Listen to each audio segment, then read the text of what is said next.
ഭഗവതേ വാസുദേവായ. ഓം നമോ ഭഗവതേ വാസുദേവായ. ഓം നമോ ഭഗവതേ വാസുദേവായ. ഓം നമോ ഭഗവതേ വാസുദേവായ. നാരായണം നമസ്കൃത്യ നാരായണം നമസ്കൃത്യ നരം ചൈവ നരോത്തമം നരം ചൈവ നരോത്തമം ദേവീം സരസ്വതീം വ്യാസം ദേവീം സരസ്വതീം വ്യാസം തതോ ജയമുദീരയേ. തതോ ജയമുദീരയേ. ഹേ കൃഷ്ണ കരുണാ സിന്ധോ ഹേ കൃഷ്ണ കരുണാ സിന്ധോ ദീനബന്ധോ ജഗത്പദേ ദീനബന്ധോ ജഗത്പദേ ഗോപേശ ഗോപികാ കാന്ത ഗോപേശ ഗോപികാ കാന്ത രാധാകാന്ത നമോസ്തുതേ. തപ്ത കാഞ്ചന ഗൗരാംഗീ കാഞ്ചന ഗൗരാംഗീ രാധേ വൃന്ദാവനേശ്വരി രാധേ വൃന്ദാവനേശ്വരി വൃഷഭാനുസുതേ ദേവി വൃഷഭാനുസുതേ ദേവി പ്രണമാമി ഹരിപ്രിയേ. നമാമി ഹരിപ്രിയേ. വാഞ്ചാകൽപതരുഭ്യശ്ച വാഞ്ചാകൽപതരുഭ്യശ്ച കൃപാ സിന്ധുഭ്യേവ ച സിന്ധുഭ്യേവ ച പതിതാനാം പാവനേഭ്യോ പതിതാനാം പാവനേഭ്യോ വൈഷ്ണവേഭ്യോ നമോ നമഃ. വൈഷ്ണവേഭ്യോ നമോ നമഃ. നമോ ഓം വിഷ്ണുപാദായ ഓം വിഷ്ണുപാദായ കൃഷ്ണപ്രേഷ്ഠായ ഭൂതലേ കൃഷ്ണപ്രേഷ്ഠായ ഭൂതലേ ശ്രീമതേ ജയപതാക ശ്രീമതേ ജയപതാക സ്വാമിൻ ഇതി നാമിനേ. സ്വാമിനി നാമിനേ. നമ ആചാര്യപാദായ ആചാര്യപാദായ നിതായ കൃപാപ്രദായിനേ പ്രദായിനേ ഗൗരകഥാദാമദായ ഗൗരകഥാദാമദായ നഗരഗ്രാമതാരിണേ. നഗരഗ്രാമതാരിണേ. നമ ഓം വിഷ്ണുപാദായ ഓം വിഷ്ണുപാദായ കൃഷ്ണപ്രേഷ്ഠായ ഭൂതലേ കൃഷ്ണപ്രേഷ്ഠായ ഭൂതലേ ശ്രീമതേ ഭക്തിവേദാന്ത ശ്രീമതേ ഭക്തിവേദാന്ത സ്വാമിൻ ഇതി നാമിനേ. സ്വാമിനി നാമിനേ. നമസ്തേ സാരസ്വതേ ദേവേ നമസ്തേ സാരസ്വതേ ദേവേ ഗൗരവാണി പ്രചാരിണേ ഗൗരവാണി പ്രചാരിണേ നിർവിശേഷ ശൂന്യവാദി വിശേഷ ശൂന്യവാദി പാശ്ചാത്യദേശതാരിണേ. പാശ്ചാത്യദേശതാരിണേ. ജയ ശ്രീകൃഷ്ണ ചൈതന്യ ശ്രീകൃഷ്ണ ചൈതന്യ പ്രഭു നിത്യാനന്ദ നിത്യാനന്ദ ശ്രീ അദ്വൈത ഗദാധര ശ്രീ അദ്വൈത ഗദാധര ശ്രീവാസാദി ഗൗരഭക്തവൃന്ദ. ശ്രീവാസാദി ഗൗരഭക്തവൃന്ദ. ഹരേ കൃഷ്ണ ഹരേ കൃഷ്ണ ഹരേ കൃഷ്ണ ഹരേ കൃഷ്ണ കൃഷ്ണ കൃഷ്ണ ഹരേ ഹരേ കൃഷ്ണ ഹരേ ഹരേ ഹരേ രാമ ഹരേ രാമ ഹരേ രാമ ഹരേ രാമ രാമ രാമ ഹരേ ഹരേ രാമ ഹരേ ഹരേ ഹരേ കൃഷ്ണ ഹരേ കൃഷ്ണ ഹരേ കൃഷ്ണ ഹരേ കൃഷ്ണ കൃഷ്ണ കൃഷ്ണ ഹരേ ഹരേ കൃഷ്ണ ഹരേ ഹരേ ഹരേ രാമ ഹരേ രാമ ഹരേ രാമ ഹരേ രാമ രാമ രാമ ഹരേ ഹരേ രാമ ഹരേ ഹരേ ഹരേ കൃഷ്ണ ഹരേ കൃഷ്ണ ഹരേ കൃഷ്ണ ഹരേ കൃഷ്ണ കൃഷ്ണ കൃഷ്ണ ഹരേ ഹരേ കൃഷ്ണ ഹരേ ഹരേ ഹരേ രാമ ഹരേ രാമ ഹരേ രാമ ഹരേ രാമ രാമ രാമ ഹരേ ഹരേ രാമ ഹരേ ഹരേ. ഹരേ കൃഷ്ണ. എല്ലാവർക്കും സ്വാഗതം. എല്ലാവർക്കും ശിവരാത്രി ആശംസകൾ. ഇന്ന് മഹാശിവരാത്രിയാണ് അല്ലേ? ഏറ്റവും പുണ്യദിനം എന്ന് പറയുന്നത് ഇന്നാണ്, വ്രതമൊക്കെ എടുക്കുന്ന ദിവസം. അപ്പോൾ ശിവനെ കുറിച്ച് നമുക്ക് കുറേ സംശയങ്ങളുണ്ട്. അപ്പോൾ അതിനെക്കുറിച്ചിട്ടാണ് ഇന്ന് നമ്മൾ എടുക്കണം. ഹരേ കൃഷ്ണ. ഭാഗവതം എന്നാണ് കേട്ടോ. ഭാഗവതത്തിലാണ് ശിവനെ കുറിച്ച് പറഞ്ഞിരിക്കുന്നത്. ഭാഗവതം 4-ാം സ്കന്ധം 24-ാം അധ്യായം.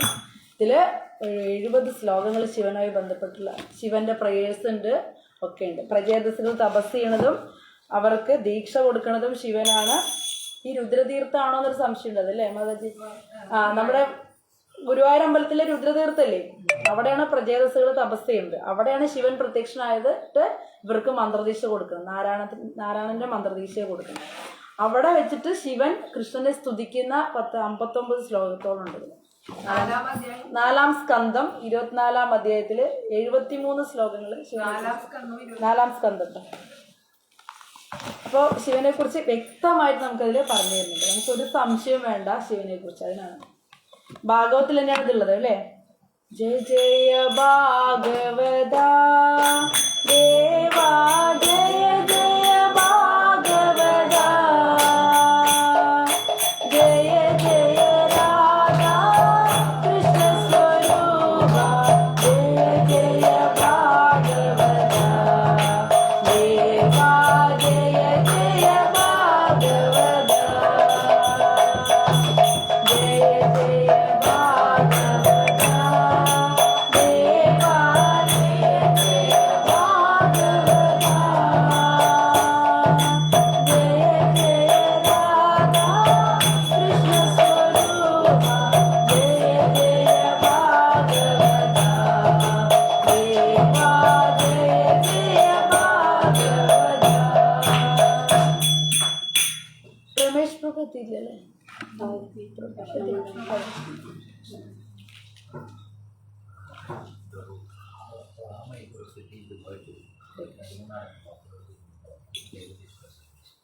ആരാണ് ശിവൻ? ഇതാണ് നമ്മൾ പഠിക്കുന്നത്. ഭാഗവത്തിൽ ആദ്യം തന്നെ പറയണത് വൈഷ്ണവാനാം യഥാ ശംഭു. ഇപ്പൊ കുഴപ്പമില്ല, സൗണ്ട് ഇല്ലേ? നല്ലോണം ശബ്ദമുണ്ട്.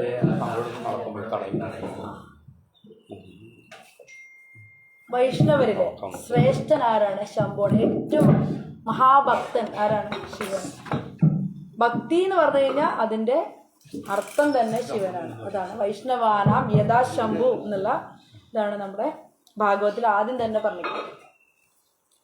ശിവനിൽ നിന്ന് കൃഷ്ണ ഭഗവാനിൽ നിന്ന് വന്ന വിസ്തരണമാണ് ശിവൻ എന്ന് പറയുന്നത്. കൃഷ്ണ ഭഗവാനിൽ നിന്ന് ഒരുപാട് വിസ്തരണങ്ങൾ വന്നിട്ടുണ്ട്, നമ്മളത് പഠിച്ചിട്ടുണ്ട് അല്ലേ.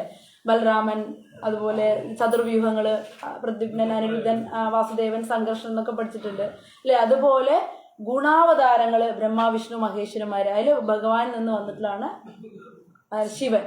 ശിവൻ എന്ന് പറഞ്ഞു കഴിഞ്ഞാൽ പാലും ശിവനും കൃഷ്ണനും തമ്മിലുള്ള വ്യത്യാസം എന്താ വെച്ചാൽ പാലും തൈരും തമ്മിൽ എന്താണ് വ്യത്യാസം? അതാണ്. പാല് കൃഷ്ണനാണെങ്കിൽ തൈര് ശിവനാണ്.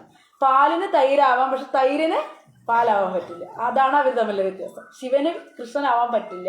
കൃഷ്ണൻ ആരാണ്? ശിവനാണ്. കൃഷ്ണനിൽ നിന്നാണ് ഈ വിസ്തരണം ഉണ്ടായത്. മനസ്സിലായോ? ഈ കൃഷ്ണനിൽ നിന്നാണ് ശിവൻ ഉണ്ടായിട്ടുള്ളത്. അതായത് പാലിൽ നിന്ന് തൈരുണ്ടാവുന്നു. തൈര് വീണ്ടും പാലാവില്ലല്ലോ, അത് ഉറപ്പല്ലേ. അതിന് ശിവൻ കൃഷ്ണനാവില്ല, പക്ഷെ കൃഷ്ണനിൽ നിന്നാണ് ശിവൻ വന്നിരിക്കുന്നത്. പിന്നെ ശിവൻ എന്ന് പറഞ്ഞത് നമ്മളെപ്പോലെ സാധാരണ ജീവസത്തയല്ല. ബ്രഹ്മാവ് വരെ ജീവസത്തയാണ്. ബ്രഹ്മാവ് സൃഷ്ടിക്കുണ്ടായ ആളാണ്, പക്ഷെ ബ്രഹ്മാവ് ആരാണ്? നമ്മളെപ്പോലൊരു ജീവാത്മാവാണ്. പക്ഷെ ശിവൻ നമ്മളെപ്പോലെ ജീവാത്മാവല്ല, അതിൽ ഉയർന്ന ആളാണ്. ജീവസത്തയുടെയും വിഷ്ണു തത്വത്തിന്റെയും മിഡിലില് പ്രവർത്തിക്കുന്ന ആളാണ് ശിവതത്വം എന്ന് പറയുന്നത്. അപ്പോ എല്ലാതരം വൈഷ്ണവരിലും ശ്രേഷ്ഠൻ ശംഭു ആണ് എന്ന് പറയുന്നത്. അദ്ദേഹം കൃഷ്ണ ഭഗവാന്റെ മഹാഭക്തനായിട്ട് അറിയപ്പെടുന്നു. അതിന്റെ ഫലമായി അദ്ദേഹത്തിന് ഒരു വൈഷ്ണവ സമ്പ്രദായമുണ്ട്. അദ്ദേഹം മഹാഭക്തനാണ് വിഷ്ണുവിന്റെ അല്ലെ. അതുപോലെ തന്നെ അദ്ദേഹത്തിന് സമ്പ്രദായമുണ്ട്. നമ്മൾ ഏത് സമ്പ്രദായത്തിലാണെന്ന് ഓർമ്മയുണ്ട് ആർക്കെങ്കിലും? മാധ്വ ബ്രഹ്മ ഗൗഡീയ സമ്പ്രദായം അല്ലെ. മാധ്വ ബ്രഹ്മ ഗൗഡീയ വൈഷ്ണവ സമ്പ്രദായം എന്ന് പറയാം. അതായത് ബ്രഹ്മാവ് തുടങ്ങി വെച്ച പരമ്പരയാണ് ഇസ്കോൺ. പക്ഷെ ബ്രഹ്മാവ് മാത്രമല്ല ഈ പരമ്പരകൾ തുടങ്ങിയിരിക്കുന്നത്. 4 പേര് തുടങ്ങിയിട്ടുണ്ട്. അതിൽ ഒരാളാണ് ശിവൻ. ശിവന്റെ പരമ്പരയുണ്ട്. വൈഷ്ണവ സമ്പ്രദായം ശിവന്റെ ഉണ്ട്. അതാണ് രുദ്ര സമ്പ്രദായം. അതിന്റെ ആചാര്യൻ വിഷ്ണു സ്വാമിയാണ്. രുദ്ര സമ്പ്രദായം. രുദ്ര സമ്പ്രദായത്തിൽ ലഡ്ഡുഗോപാൽ ആണ് പ്രാർത്ഥിക്കുന്നത്. ഭഗവാന്റെ ഉണ്ണി രൂപത്തിനെയാണ് അവിടെ. നമ്മൾ വന്നിട്ട് രാധാകൃഷ്ണ വർഷിപ്പാണ്. ബ്രഹ്മസമ്പ്രദായത്തിൽ രാധാകൃഷ്ണന്മാരെയാണ് പ്രാർത്ഥിക്കുന്നത്. രുദ്ര സമ്പ്രദായത്തില് ലഡ്ഡുഗോപാലാണ്. അതുപോലെ ലക്ഷ്മി തുടങ്ങി വെച്ചൊരു സമ്പ്രദായമുണ്ട്, ശ്രീ സമ്പ്രദായം. ഈ വി കുറിയൊക്കെ ഇട്ടിട്ട് നമ്മൾ കാണില്ലേ, ശ്രീരംഗത്തും തിരുപ്പതിയിലൊക്കെ കാണുന്ന ആൾക്കാരില്ലേ, അതാണ് ശ്രീ സമ്പ്രദായം. അതും ഒതൊക്കെ ഓതറൈസ്ഡ് സമ്പ്രദായങ്ങളാണ്. അവര് ലക്ഷ്മി നാരായണ ആണ് പ്രാർത്ഥിക്കുന്നത്. പിന്നെ ഒരു സമ്പ്രദായം കൂടിയുണ്ട്, കുമാര സമ്പ്രദായം. 4 കുമാരന്മാർ തുടങ്ങി വെച്ചാണ് കുമാര സമ്പ്രദായം. അതിന്റെ ആചാര്യൻ നിംബർക്ക ആചാര്യനാണ്. ലക്ഷ്മി ദേവി തുടങ്ങി വെച്ച ശ്രീ സമ്പ്രദായത്തിന്റെ ആചാര്യനാണ് ശ്രീ രാമാനുജാചാര്യൻ. എല്ലാവർക്കും അറിയാം, ഫേമസ് ആണ് അല്ലെ രാമാനുജാചാര്യൻ എന്ന് പറഞ്ഞത്. ഇപ്പോഴും ശ്രീരംഗത്ത് പോയി കഴിഞ്ഞാൽ അദ്ദേഹത്തിന്റെ ഭൗതിക ശരീരം ഉണ്ട്. ഇപ്പോഴും 1000 വർഷങ്ങൾക്ക് മുമ്പുള്ള അതേ ശരീരം അതേപോലെ ശ്രീരംഗത്തുണ്ട്. ഞങ്ങളൊക്കെ പോയി കണ്ടിട്ടുണ്ട്. കുറച്ച് കറുത്തൂന്ന് മാത്രമേ ഉള്ളൂ ശരീരം, വേറെ ഒരു കുഴപ്പവും ആ ശരീരത്തിനില്ല. നഖവും പല്ലിനൊന്നും കുഴപ്പമില്ലാതെ മുടിയൊക്കെ ശരീരം ഇരിക്കുന്നുണ്ട്. മാത്രമല്ല അതിന് പെർഫ്യൂം ഒന്നും അടിക്കാറില്ല എന്ന്. അപ്പൊ അതെന്താ വെച്ചാൽ അത്രയും പരിശുദ്ധനായിട്ടുള്ള ഒരു വൈഷ്ണവനാണ് ശ്രീ രാമാനുജാചാര്യൻ. അദ്ദേഹത്തിന് എന്താ പറയണത്, ബലറാമന്റെ അവതാരമാണെന്ന് പറയുന്നുണ്ട്. അപ്പൊ അദ്ദേഹത്തിന്റെ ശരീരം അതാ നമ്മുടെ ആചാര്യന്മാരെന്ന് പറയുമ്പോൾ ഒരു സാധാരണ വ്യക്തികളെ അല്ല അല്ലെ. അത് അല്ലാണ്ട് 1000 വർഷമൊക്കെ ഇങ്ങനെ ഇരിക്കുമോ ബോഡിയൊക്കെ അല്ലെ. അപ്പോൾ അത് ഇവിടെ പറഞ്ഞു വന്ന രുദ്ര സമ്പ്രദായത്തിനെ കുറിച്ചിട്ടാണ് അല്ലെ. രുദ്ര സമ്പ്രദായം ആരുടെയാണ്? ശിവൻ തുടങ്ങി വെച്ചാണ്. ഈ ആരാ ശിവൻ എന്ന് പറഞ്ഞാൽ 12 മഹാജനങ്ങളിൽ ഒരാളാണ്. മഹാജനങ്ങൾ എന്ന് പറഞ്ഞാൽ അവരുടെ പാതയാണ് പിന്തുടരുന്നത്. പ്രപഞ്ചം മുഴുവൻ പിന്തുടരുന്ന ആളുകളാണ് 12 മഹാജനങ്ങൾ. അതാരൊക്കെയാണ്? സ്വയംഭൂർ നാരദ ശംഭു കുമാര കപിലോ മനു പ്രഹ്ലാദോ ജനകോ ഭീഷ്മോ ബലിർ വയ്യാസഗീർ വയം. ആരൊക്കെയാണ്? സ്വയംഭൂ ആണ് ബ്രഹ്മാവ്. ബ്രഹ്മാവ് ഭഗവാന്റെ നാഭിയിലെ താമരയിൽ നിന്നുണ്ടായതാണ്. അല്ലാണ്ട് സ്ത്രീ പുരുഷ സംയോഗത്തിൽ ഉണ്ടായിട്ടുള്ളതല്ല. ലക്ഷ്മി ദേവി വഴിയല്ല ഉണ്ടായിരിക്കുന്നത്. അത് അതുകൊണ്ടാണ് സ്വയംഭൂ എന്ന് ആരെന്നെ വിളിക്കുന്നത്? ബ്രഹ്മാവ്. അടുത്ത മഹാജന ആരാണ്? നാരദ. അടുത്ത ആരാണ്? ശംഭു. ഈ ശംഭു ആരാ? ശിവ. അപ്പൊ ശിവൻ ഈ 12 മഹാജനങ്ങളിൽ ഒരാളാണ്. പിന്നെ കുമാര പറഞ്ഞു കഴിഞ്ഞാൽ 4 കുമാരന്മാർ: സനകൻ, സനാതനൻ, സനൽകുമാരൻ, സനന്ദനൻ. പിന്നെ കപില മഹർഷി എന്ന് കേട്ടിട്ടുണ്ടാ? ഭഗവാന്റെ തന്നെ അവതാരാണ് കപില മഹർഷി. പിന്നെ മനു, പിന്നെ പ്രഹ്ലാദൻ അറിയാല്ലത്. ജനക മഹാരാജാവാരാ? സീതാദേവിയുടെ അച്ഛൻ. പിന്നെ ഭീഷ്മ പിതാമഹൻ. ബലി മഹാരാജാവ്. പിന്നെ വയ്യാസകി എന്ന് പറഞ്ഞ ആരാണ്? നമ്മുടെ യമധർമ്മൻ. മനസ്സിലായി? ഇത്രയും പേരാണ് മഹാജനങ്ങൾ, 12 മഹാജനങ്ങൾ. അതിലൊരാളാണ് നമ്മുടെ ശിവ.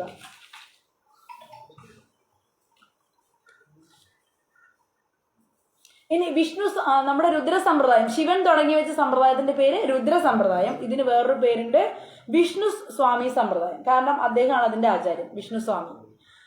പിന്നെ ഇപ്പൊ അത് അറിയപ്പെടുന്നത് വല്ലഭ സമ്പ്രദായം എന്നാണ്. വല്ലഭാചാര്യരാണ് പിന്നെ വന്നിട്ട് ഇതിനെ കണ്ടിന്യൂ ചെയ്തത്, ഈ രുദ്ര സമ്പ്രദായത്തിന്.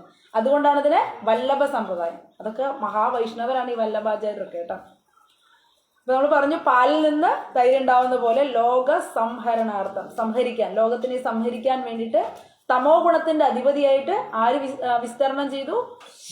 ശിവന് വൈകുണ്ഠത്തില് സദാശിവ 4 കൈയുള്ളൊരു രൂപമുണ്ട്.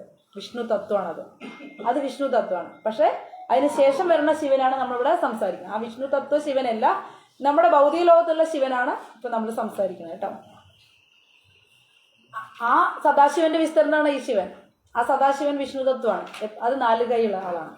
അതൊക്കെ ഈ ചൈതന്യ ചരിതാമൃതത്തിലും വ്യക്തമായിട്ടാണ് ശിവനെ കുറിച്ച് പറയുന്നത്. ചൈതന്യ ചരിതാമൃതം അത് വായിക്കുമ്പോഴാണ് ഈ സദാശിവനും ബലറാമനും, സദാശിവന്റെ പത്നിയായിട്ട് രമാദേവി, അതായത് രമാദേവിയുടെ വിസ്തരണമാണ് പാർവതി മാതാവ്. ഇതൊക്കെ നമ്മൾ പഠിക്കുന്നുണ്ട്. അപ്പൊ ശരിയായിട്ട് പഠിച്ചു കഴിഞ്ഞാൽ ഒരു പ്രശ്നവും ഇല്ല. കൃത്യമായിട്ട് നമുക്കറിയാം ഇവർ ആരാണെന്നുള്ളത് അല്ലേ. അതിനനുസരിച്ച് നമ്മൾ വേണ്ടവണ്ണവരെയൊക്കെ ബഹുമാനിക്കാനും പഠിക്കും. അപ്പോൾ ഞാൻ പറഞ്ഞു, ഇദ്ദേഹം ജീവസത്തയല്ല അല്ലെ. ശിവൻ വന്നിട്ട് ജീവസത്തയല്ല, ബ്രഹ്മാവ് പോലും ജീവസത്തയാണ്. അപ്പൊ വ്യത്യാസം മനസ്സിലാക്കണം. വിഷ്ണു തത്വത്തിനും ജീവതത്വത്തിനും മിഡിലായിട്ട് പ്രവർത്തിക്കുന്നു.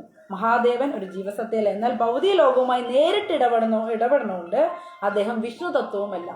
സദാശിവൻ വന്നിട്ട് വിഷ്ണു തത്വമാണ്. പക്ഷെ നമ്മുടെ ഈ ശിവൻ എന്താണ്? മഹാദേവൻ ഭൗതിക ലോകമായിട്ട് നേരിട്ട് ശിവനും പാർവതി ഇടപെടുകയാണ്.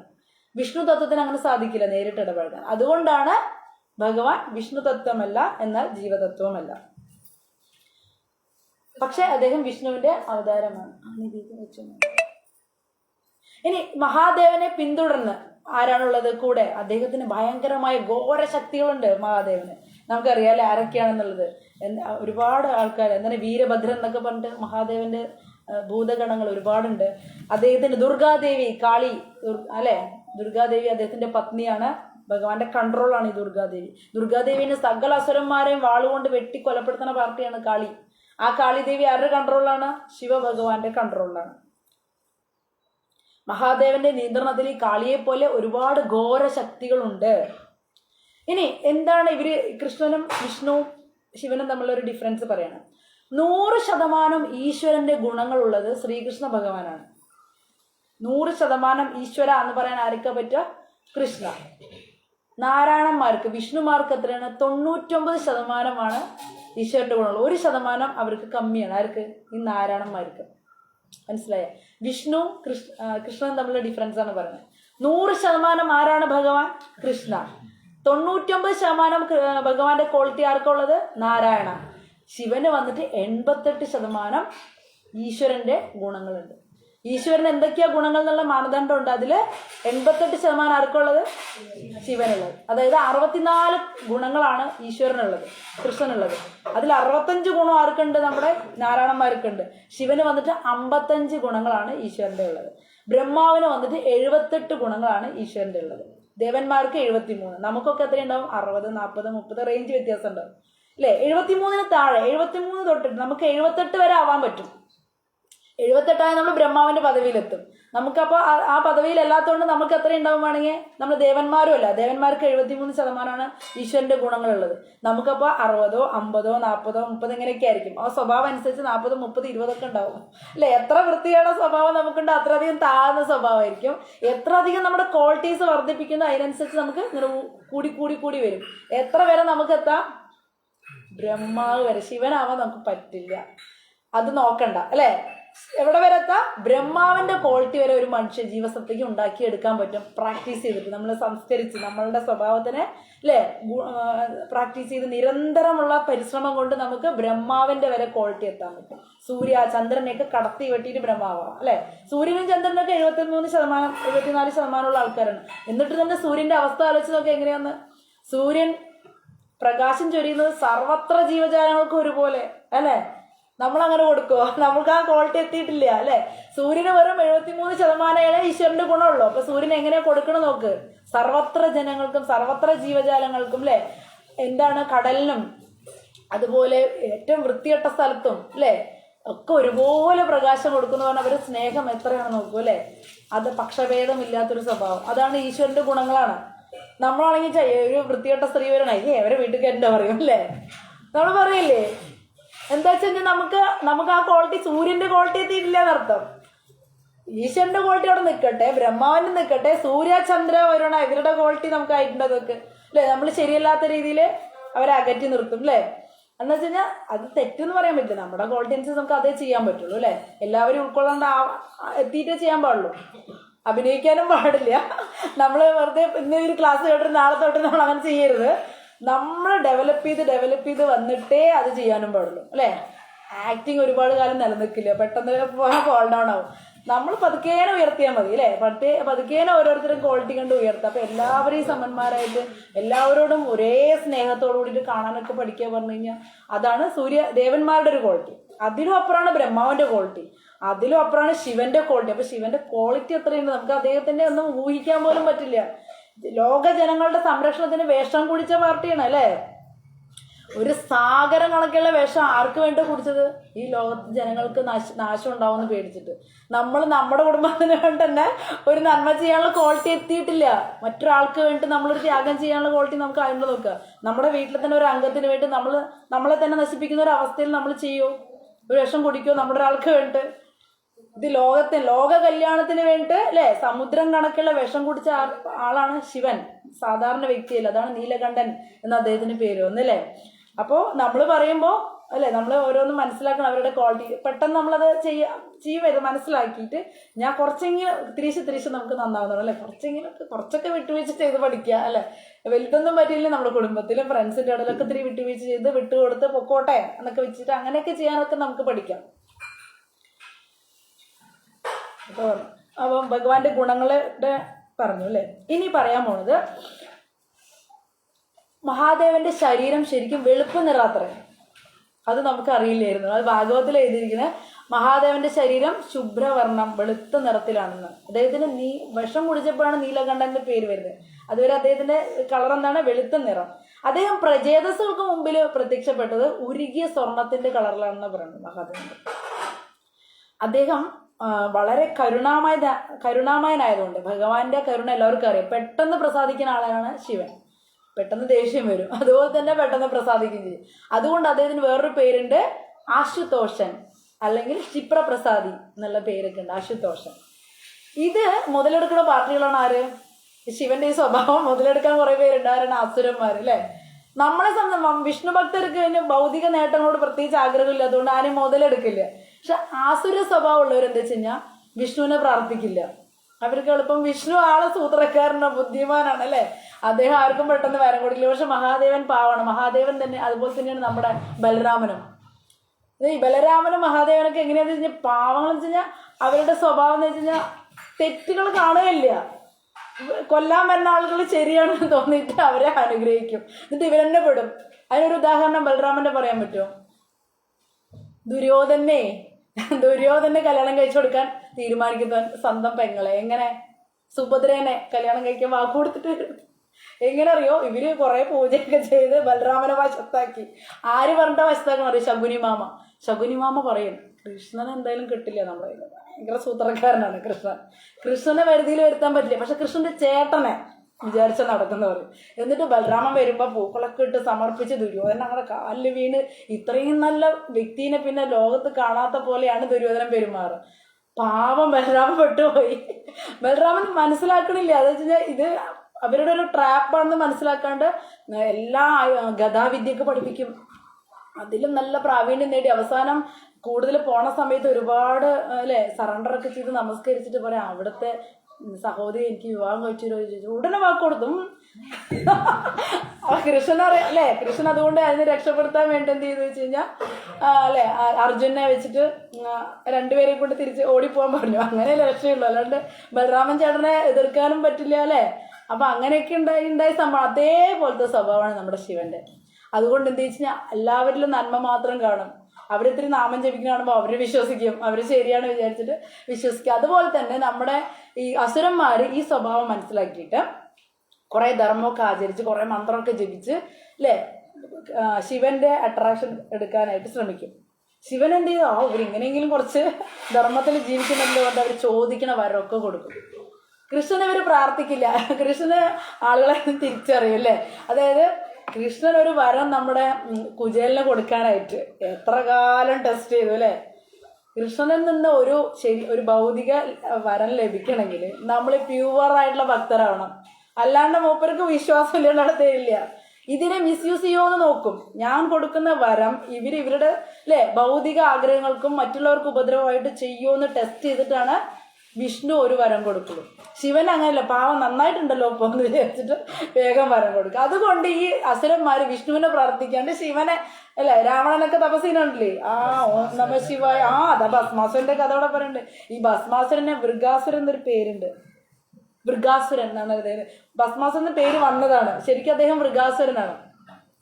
വൃഗാസുരൻ ഇതുപോലെ തപസ് ചെയ്ത് കൂട്ടം തപസ് ശിവൻ പ്രത്യക്ഷനായി. എന്താ ഒരു തപസ് വിശ്വസിച്ച് പാവം നമ്മളങ്ങനെ വിശ്വസിക്കില്ല. ചിലവർ ഭയങ്കര വ്രതവും കാര്യങ്ങൾ കാണുമ്പോൾ നല്ല ആളാണെന്ന് വിചാരിക്കില്ല. അതുപോലെ ശിവനും വിചാരിച്ചിട്ട് നിനക്ക് എന്ത് വരം വേണം, ഞാൻ നിന്നിൽ സംപ്രീതനാണെന്ന് പറയും. അപ്പൊ ചോദിക്കണ വരാണ് എന്താണ്? നമ്മൾ നമ്മുടെ നന്മയ്ക്ക് വേണമെങ്കിൽ വരം ചോദിക്കുക അല്ലെങ്കിൽ നാട്ടുകാരുടെ നന്മയ്ക്ക് ചോദിക്കുക. ഇത് ആളുകളെ നശിപ്പിക്കാൻ വേണ്ടിയുള്ള വരമാണ് ഈ അസുരന്മാർ ചോദിക്കുള്ളൂ. ശിവൻ പെട്ടുപോകണം. ആദ്യം വാക്ക കൊടുക്കും തരാന്ന് പറഞ്ഞിട്ട്, പിന്നെ കൊടുക്കാതിരിക്കാൻ പറ്റില്ലല്ലോ. വാക്ക് പാലിക്കണ്ടേ? അതാണ് ദേവഗണങ്ങളുടെ ഒരു പ്രത്യേകത. വാക്ക് അവർ പാലിച്ചിരിക്കും പറഞ്ഞു കഴിഞ്ഞാൽ. അപ്പൊ പക്ഷെ കൃഷ്ണ ഭഗവാൻ വാക്ക് മാറ്റും കേട്ടോ. കൃഷ്ണ ഭഗവാൻ ശരിയല്ല എന്ന് കണ്ടു കഴിഞ്ഞാൽ അവിടെ ആള് വാക്ക് മാറ്റും. അത് പക്ഷെ ഈ ദേവഗണങ്ങൾ അങ്ങനെ ചെയ്യില്ല. കൃഷ്ണൻ എന്ന് പറഞ്ഞാൽ ഈശ്വരനാണ്. അദ്ദേഹം എന്തും പ്രവർത്തിക്കും. അതാണ് അദ്ദേഹത്തിന്റെ രീതി. ആർക്കും അനുകരിക്കാൻ പാടില്ല. അപ്പൊ ഇവിടെ വന്നിട്ട് ഭസ്മാസുരൻ എന്താ ചോദിച്ചു കഴിഞ്ഞാൽ ആരുടെ തലയിൽ എന്റെ കൈ വെച്ചാലും അവര് തല പൊട്ടിക്കണം. ഒരു വരം ചോദിക്കുക. ഒരു ദേവനോക്ക് ആലോചിച്ച് നോക്കും. കഷ്ടപ്പെട്ട് തപസ് ചെയ്തിട്ട് ഒരു ദേവൻ മുന്നിൽ വന്നപ്പോ ചോദിക്കണ വരാണ് ആരുടെ തലയിൽ എന്റെ കൈ വെച്ചാലും. അപ്പൊ ശിവൻ തഥാസ്തു കൊടുത്തു, വരം കൊടുത്തു. ഈ ഇവന്റെ കുബുദ്ധി എന്താന്ന് വെച്ച് കഴിഞ്ഞാൽ എന്തോ കുബുദ്ധി? ശിവനെ തന്നെ പരീക്ഷിച്ച് നോക്ക്. ശിവന്റെ വരം എന്തായാലും വലിക്കുന്ന ശിവനറിയാം. ശിവൻ ഓടാൻ തുടങ്ങി. ശിവന്റെ പിന്നാലെ ഭസ്മാസുരൻ മൃഗാസുരൻ ഓടി. ഈ ഭസ്മം ആക്കാനായിട്ടുള്ള ആ വരായതുകൊണ്ടാണ് അദ്ദേഹത്തിന് ഭസ്മാസുരൻ എന്ന് വരും. അവസാനം ഓടി നിവൃത്തിയില്ല. തന്റെ ഭക്തൻ ഓടുന്ന വിഷ്ണുവിടെ ചിരിച്ചുകൊണ്ട് കാണുന്നുണ്ട്. തന്റെ ഈ ഭക്തൻ എപ്പോഴും പെടുന്ന ഭഗവാൻ അറിയാം. പാവം തോന്നി എല്ലാവർക്കും വരം കൊടുത്ത് പെടും പാവം. രക്ഷിക്കണേ വിഷ്ണു തന്നെ വരണം. അപ്പൊ അവസാനം ഓടി ഓടി ഓടി ശിവൻ എന്താ ചെയ്യണമെന്ന് അറിയില്ല. പാലാഴിയിലെത്തി, വിഷ്ണുവിന്റെ അടുത്തെത്തി. വിഷ്ണു വേഗം ഒരു ബ്രഹ്മചാരിയുടെ രൂപത്തിൽ നിന്നാണ് ഭാഗവത്തിൽ എഴുതിയിരിക്കുന്നത്. ചിലൊരു മോഹിനി രൂപം എന്ന് പറയണ്ട്. പക്ഷെ നമ്മുടെ ഈ ഭാഗവത്തിൽ എഴുതിയിരിക്കുന്നത് വിഷ്ണു ഒരു കുഞ്ഞ് ബ്രഹ്മചാരിയുടെ രൂപത്തിൽ, നല്ല സുന്ദരനായിട്ടുള്ള കുഞ്ഞൊരു കമണ്ടലൊക്കെ പിടിച്ച് അങ്ങനെ ഒരു തുളസി മാലയൊക്കെ ഇട്ടിട്ടുള്ള ഒരു ബ്രഹ്മചാരിയുടെ രൂപത്തിൽ ഇങ്ങനെ വരും. എന്നിട്ട് ഇങ്ങനെ വന്നിട്ട് ഇവർ ഓടുന്ന കാണും. ശിവൻ ഓടുന്ന കാണുമ്പോൾ ഇന്ന് ചിരിക്കും മൂപ്പര്. അത് കഴിഞ്ഞിട്ട് പിന്നാലെ ഈ അസുരൻ ഓടി വരുന്നുണ്ട്. അപ്പോൾ എങ്ങോട്ടാ പോണെന്ന് ചോദിക്കും. അല്ല, ശിവൻ ഒരു വരം തന്നിട്ടുണ്ട്, അത് സത്യമാണെന്ന് പരീക്ഷിക്കാനാണ്. അങ്ങനെയൊക്കെ വല്ല ഭ്രാന്തുണ്ടോന്ന് ഈ ബ്രഹ്മചാരി. ഇദ്ദേഹം ഒരിക്കലും വാക്ക് പാലിക്കാറില്ല എന്ന് ശിവനെ കുറിച്ച് പറയണം. ആരാണ്? വിഷ്ണു പറയാണ്. അതും വളരെ സുന്ദരമായിട്ട്. വിഷ്ണു നമുക്ക് ആലോചിക്കാമല്ലോ എങ്ങനെയായിരിക്കും പറയുക. വളരെ പുഞ്ചിരിയും അതിൻ്റെ കണ്ണുകളും ആക്ഷനും അവനെ അട്രാക്ട് ചെയ്തിട്ട് പറയാണ്. ഈ ശിവനെയൊക്കെ ആരെങ്കിലും വിശ്വസിക്കുമോ? അദ്ദേഹം ഒരിക്കലും വാക്ക് പാലിച്ചിട്ടില്ല.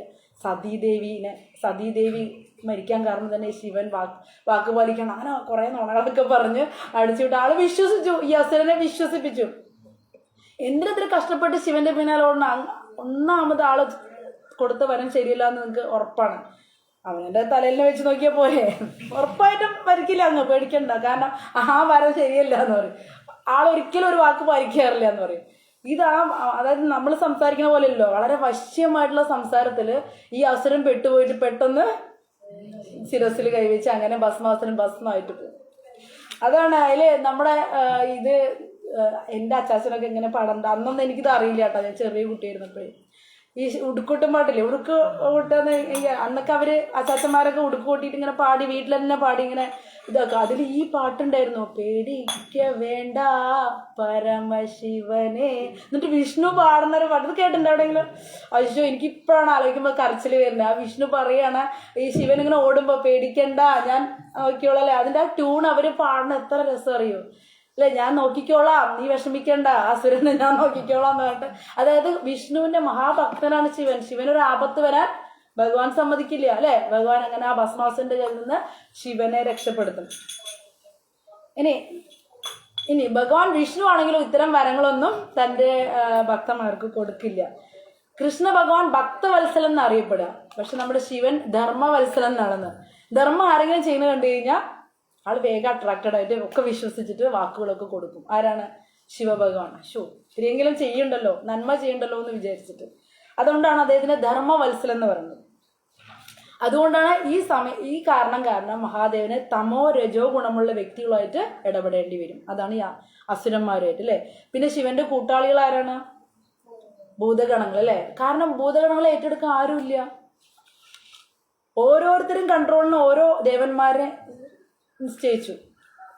അതായത് നരകത്തിന്റെ കൺട്രോൾ ആർക്ക് കൊടുത്തു? യമധർമ്മനും കൊടുത്തു. ഈ ഭൂതപ്രേത പിശാചുകളെ കൺട്രോൾ ചെയ്യാൻ ആരും വരുന്നില്ല. വൈഷ്ണവരൊന്നും ഇല്ലല്ലോ, ഞങ്ങൾക്ക് പറ്റില്ല പറയും. അവസാനം ശിവൻ പറഞ്ഞു ഞാൻ ഏറ്റെടുത്തോളൂ എന്ന്. അത് കരുണയാണ്, കരുണാമൂർത്തിയാണ്. എത്ര അധപതിച്ച ആളെയും ഞാൻ ഏറ്റെടുത്ത് സംരക്ഷിച്ച് അവരെ റെഡിയാക്കിക്കോളാന്ന് പറയാനുള്ള ഒരു കരുണ ആർക്കുണ്ട്? ശിവനുണ്ട്. അതുകൊണ്ടാണ് ഈ മഹാവൈഷ്ണവൻ ഈ ഭൂതപ്രേതങ്ങളുടെ കൂടെ ഇരിക്കണത് അല്ലെ. അവരെ ഏറ്റെടുക്കാൻ ആർക്കും താല്പര്യമില്ല. ഏറ്റവും നീചമായ ആൾക്കാർ നമുക്ക് ഏറ്റെടുക്കാൻ പറ്റില്ലോ. നമ്മൾ പറയാ കുറച്ച് കുഴപ്പമില്ലാത്തവരെയൊക്കെ നോക്കാം, ഇത്രയും ജസ്റ്റ് പാസ് പോലും ഇല്ലാത്ത പിള്ളേരെ എനിക്ക് പഠിപ്പിക്കാൻ പറ്റില്ല പറയില്ലേ നമ്മൾ അല്ലേ. ഒരു 50% പഠിക്കുന്ന കുട്ടികളെ ഞാൻ ഏറ്റെടുക്കാം അല്ലേ. പക്ഷെ ഇത് തോറ്റ് തൊപ്പിയിടുന്ന ഉറപ്പുള്ള കുറെ ആൾക്കാരാണ്, ജീവാത്മാക്കളാണ് ഈ പ്രേതപിശാചുകൾ. ഇവരെ ഏറ്റെടുക്കാൻ ആരെങ്കിലും ഉണ്ടോ? അവരെ ഏറ്റെടുക്കാൻ ആര് തയ്യാറായി? ശിവൻ തയ്യാറായി. അതാണ്. അതുകൊണ്ടാണ് തമോ രജോ ഗുണമുള്ള ആളുകളായിട്ട് നമ്മുടെ ശിവൻ ഇടപെടുന്നത്. ഈ തമോ രജോ ഗുണമുള്ള ഒരു എന്തിനാ ശിവനെ പ്രാർത്ഥിക്കണത്? സ്വന്തം ഭൗതിക നേട്ടങ്ങൾക്ക് വേണ്ടിയിട്ടാണ്. അവര് താൽക്കാലികമായിട്ട് കുറച്ച് ധർമ്മതത്വം അനുസരിച്ച് ശിവന്റെ കണ്ണിൽ പൊടിയിടും. അപ്പൊ ശിവനത് വിശ്വസിക്കും. പിന്നെ ആ ധർമ്മങ്ങൾ കുറച്ച് പാലിക്കണ്ടല്ലോ എന്ന് കണ്ട് ശിവൻ അതിൽ പ്രത്യക്ഷപ്പെട്ടിട്ട് അവരെ അനുഗ്രഹിക്കും. ഈ കരുണ അസുരന്മാരെന്ത് ചെയ്യും? മുതലെടുക്കും അല്ലെ. എല്ലാ അസുരന്മാരും, രാവണൻ, കുംഭകർണൻ, എല്ലാവരും ആരെയും പ്രാർത്ഥിക്കുന്നത്? ശിവനെയാണ് അല്ലെ. ഒരുപാട് അസുരന്മാര്. ഇനി ഇവിടെ പറയുന്നുണ്ട് മഹാദേവൻ എല്ലാ ഭക്തന്മാരിൽ വെച്ചിട്ട് ശ്രേഷ്ഠനാണ്. അതുകൊണ്ട് തന്നെ കൃഷ്ണ ഭഗവാന്റെ വലിയ ഭക്തനായതുകൊണ്ട് എല്ലാ ആൾക്കാരും മഹാദേവന്റെ ഭക്തനാണ്. എന്തുകൊണ്ടാണ് മഹാദേവൻ ഇത്രയും ക്ഷേത്രം എന്ന് പറഞ്ഞു കഴിഞ്ഞാൽ ഈ കൃഷ്ണന്റെ ഭക്തർക്കൊക്കെ മഹാദേവന് ഭയങ്കര ഇഷ്ടമാണ്. അതാണ്.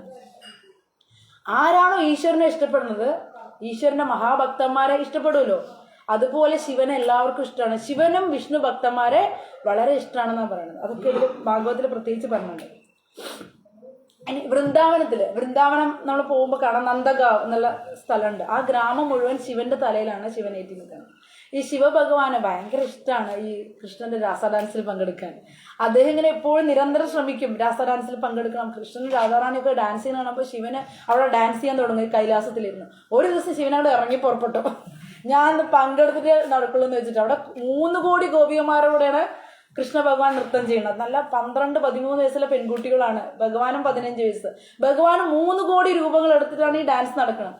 ശിവൻ ഇവിടെ ഇരിക്കപ്പെടുത്തില്ല. പാർവതി പറഞ്ഞു അങ്ങേക്ക് പോകാൻ പറ്റില്ല, അങ്ങേക്ക് പങ്കെടുക്കാൻ പറ്റില്ല എന്ന് പറയും. ഞാൻ പോകുന്ന വേണ്ട ആള് വന്നു വൃന്ദാവനത്തിൽ വന്നിട്ട് അവിടെ രാസ ഡാൻസിന്റെ എൻട്രൻസിൽ 2 ഗോപിമാര്, ലളിത വിശാഖയെ പോലുള്ള 2 ഗോപിമാര് അവിടെ കാവൽ നിൽക്കുന്നുണ്ട്.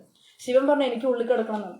ഈശോ, ഈ രൂപത്തിൽ ഉള്ളിൽ കിടക്കാൻ പറ്റില്ല, അവിടെ ഗോപിയാവണല്ലേ, ഗോപിമാർ ഒറ്റ പുരുഷനേ ഉള്ളു അവിടെ കൃഷ്ണൻ, വേറൊരു പുരുഷന്മാർക്ക് അവിടെ പ്രവേശിക്കാൻ പറ്റില്ല എന്ന് പറഞ്ഞു. ഇനിയിപ്പോ ഞാൻ എന്താ ചെയ്യാ ചോദിക്കും. മാനസ സരോവർ കൊണ്ടൊരു തടാകം ഉണ്ട്, അതിൽ പോയി മുങ്ങിയിട്ട് വരാൻ പറയില്ല. ശിവൻ പോയിട്ട് മുങ്ങി ഉടനെ അതിസുന്ദരിയായിട്ടുള്ള ഗോപിയായിട്ട് മാറും ശിവൻ. എന്നിട്ട് ശിവൻ നല്ല ചന്തായിട്ട് ഇങ്ങനെ മുടിയൊക്കെ ഇങ്ങനെ പിടിച്ചിട്ട് ഇങ്ങനെ വരികയാണ്. വരുന്ന സമയത്ത് ഈ ഗോപിമാരുണ്ടല്ലോ കാവൽ നിന്നവർ പറയും ഇനി ഞങ്ങൾ ഇവിടെ കാവൽ നിന്നോളൂ, ഞങ്ങൾ ഉള്ളിപ്പോട്ടെ, ഒരാളെ കിട്ടായിരിക്കായിരുന്നു ഞങ്ങളെന്ന്. പാവൻ ശിവൻ അവിടെ കാവൽ നിൽക്കും. ഇപ്പോഴും ശിവൻ അവിടെ കാവൽ നിൽക്കുന്നുണ്ട്. ഗോപേശ്വർ മഹാദേവ് എന്നുള്ള പേര്, ഗോപീശ്വർ. പകല് മുഴുവൻ ശിവന്റെ രൂപത്തിലിരിക്കും, രാത്രി വന്നിട്ട് രാസ ഡാൻസില്ല. അപ്പൊ ശിവനെ വളരെ സുന്ദരിയായിട്ടുള്ള ഗോപിയായിട്ട് അവിടെ ആ ശിവന്റെ വിഗ്രഹത്തിനെ അലങ്കരിക്കും. അവിടെ നമ്മൾ പോവും, ഗോപേശ്വർ മഹാദേവനെ കാണാണ്ട് നിധിവനത്തിൽ കിടക്കാം. നിധിവനാണല്ലോ രാസ ഡാൻസ്. നിധിവനത്തിന്റെ എൻട്രൻസിൽ അടുത്തായിട്ടാണ് ഈ ശിവൻ ഇങ്ങനെ ഗോപേശ്വർ മഹാദേവില് നിൽക്കുന്നത്. സന്ധ്യക്കാണ് ആളുടെ വേഷം മാറുക. സന്ധ്യക്ക് മൂക്കുത്തിയും തട്ടോ കമ്മലൊക്കെ ഇട്ട് നല്ല ഭംഗിയിൽ ശിവൻ ഇരിക്കും. ഇപ്പൊ പോവാന്ന് വെച്ചിട്ടാണ് രാസ ഡാൻസിൽ. മറ്റേവരെന്ത് ചെയ്യും, പകലെന്ത് ചെയ്യും, പകല് രാസ ഡാൻസ് ഇല്ലല്ലോ, പകല് മുഴുവൻ ശിവന്റെ തന്നെ രൂപത്തിൽ അവിടെ ഇരിക്കും. അതാണ് ഗോപീശ്വർ മഹാദേവ്. അപ്പൊ അദ്ദേഹത്തിന് എപ്പോഴും ഇത് ഭയങ്കര ഇഷ്ടമാണ്, കൃഷ്ണന്റെ കൈ പിടിച്ചൊന്ന് നൃത്തം ചെയ്യണമെന്ന്. പക്ഷെ അവിടെ നമ്മൾ കുറെ പിക്ചർ കാണാം ചുമരിലൊക്കെ എഴുതിയിരിക്കുന്നത്. അതിൽ ഗോപിമാരുടെ കൂടെ ഒരു ഗോപി വേറെ നിൽക്കുന്നുണ്ട്. ആ ഗോപിയുടെ തലയിൽ കഴുത്തിൽ പാമ്പും തലയിലൊരു അർദ്ധചന്ദ്രനും ഉണ്ടാവും. അതായത് അവിടെ വന്നെത്തി നോക്കുന്നുണ്ട് രാസ ഡാൻസ്. അതിൽ ഒരാൾ കഴുത്തിൽ പാമ്പും ഇതുണ്ട്. അത് കംപ്ലീറ്റ് ഈശ്വരത്വം വിടാൻ പറ്റണില്ലല്ലോ. ഗോപി ആവണമെങ്കിൽ പൂർണ്ണ സറണ്ടറിങ് ആവണം. അതാണ് സ്ത്രീകൾക്ക് മാത്രം എന്ന് പറയാൻ കാരണം, സ്ത്രീകളല്ലേ ഈ പൂർണ്ണ സറണ്ടറിങ് ആവുള്ളൂ. ഭക്തിയിലൊന്നും എത്ര 4, 5, 6, 7 പേര് പുരുഷന്മാര് വരുന്നുള്ളൂ. സറണ്ടറിങ് മൂഡ് വരുന്നില്ല പുരുഷന്മാർക്ക്. സ്ത്രീകൾക്ക് അങ്ങനെയല്ല, എവിടെ ഭക്തി ഉണ്ടോ അവിടെ സ്ത്രീജനങ്ങൾ നിറഞ്ഞിരിക്കണമെന്ന് വെച്ചാൽ അവര് ഇത് വിശ്വസിക്കും, ഭഗവാനെ വിശ്വസിക്കും, സറണ്ടർ ചെയ്യും പെട്ടെന്ന്. പുരുഷന്മാരെ യുക്തിവാദത്തിൽ ഇത് സത്യമാണ്, ഈശ്വരൻ ഉണ്ടോ, ഇങ്ങനെയൊക്കെയുള്ള ചിന്തയുള്ള ആൾക്കാരാണ്. അത് എളിമയുള്ളവർ കുറവാ പുരുഷന്മാരിൽ. അതുകൊണ്ട് എവിടെ നോക്കിയാലും പുരുഷന്മാർ ഭക്തസംഘത്തിൽ കുറവായിരിക്കും. അതാണ് ശിവനും അങ്ങോട്ട് കടക്കാൻ പറ്റരുത്. രാസ ഡാൻസിൽ കടക്കണമെങ്കിൽ അതീവ സറണ്ടർ വിനയമുള്ള ആൾക്കാർക്കേ പറ്റുള്ളൂ. അല്ലേ, ഞാൻ ഭഗവാനെ പൂർണ്ണ വിശ്വാസം പൂർണ്ണ സമർപ്പണമുള്ള ഭക്തൻ അങ്ങനെയുള്ള ഭക്തന്മാർക്കും ഗോപിയാവാട്ടോ.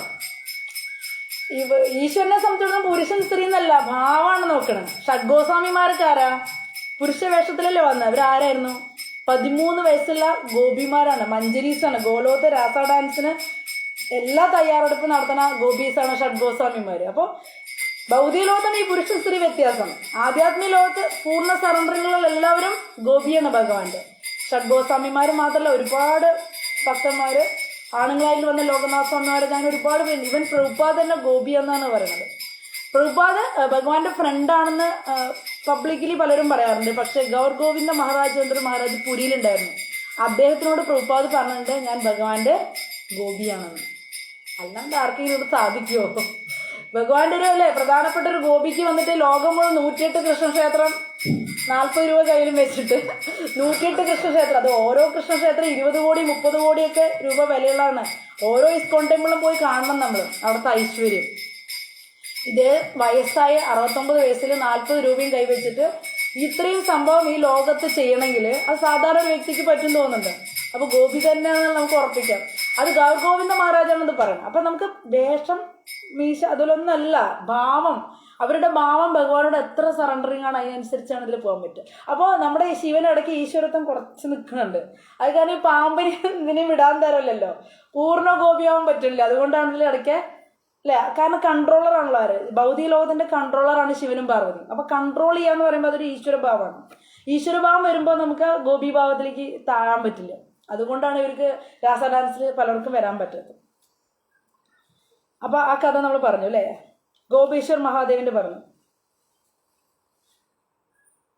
ഇനി ഇവിടെ നമ്മുടെ വൃന്ദാവനത്തിൽ എങ്ങനെയാ വെച്ച് കഴിഞ്ഞാൽ ഈ ഗോപിമാരെല്ലാവരും ശിവനെയും കാർത്തികേയ ദേവിനെയൊക്കെ പ്രാർത്ഥിക്കും. ശിവനെ, ഈ ഗോപേശ്വർ മഹാദേവൻ അവിടെ ചെന്ന് തിരക്കാണ് പാലൊഴിക്കാനൊക്കെ ഈ വ്രജവാസികൾ മുഴുവൻ. അതുപോലെ കാർത്തികേയ ദേവിനെ. എന്തിനാണ് അവരത് ചെയ്യണമെന്ന് വെച്ച് കഴിഞ്ഞാൽ അവർക്ക് കൃഷ്ണനെ കിട്ടാൻ വേണ്ടിയാണ് അവരുടെ ലക്ഷ്യം. അവരേത് ദേവീദേവന്മാരെ പ്രാർത്ഥിക്കുന്നത് ഒരേ ഒരു ലക്ഷ്യത്തോടെയാണ്, എന്താണ്, കൃഷ്ണനെ ഞങ്ങൾക്ക് കിട്ടണം. നമുക്കും അങ്ങനെ ചെയ്യാം.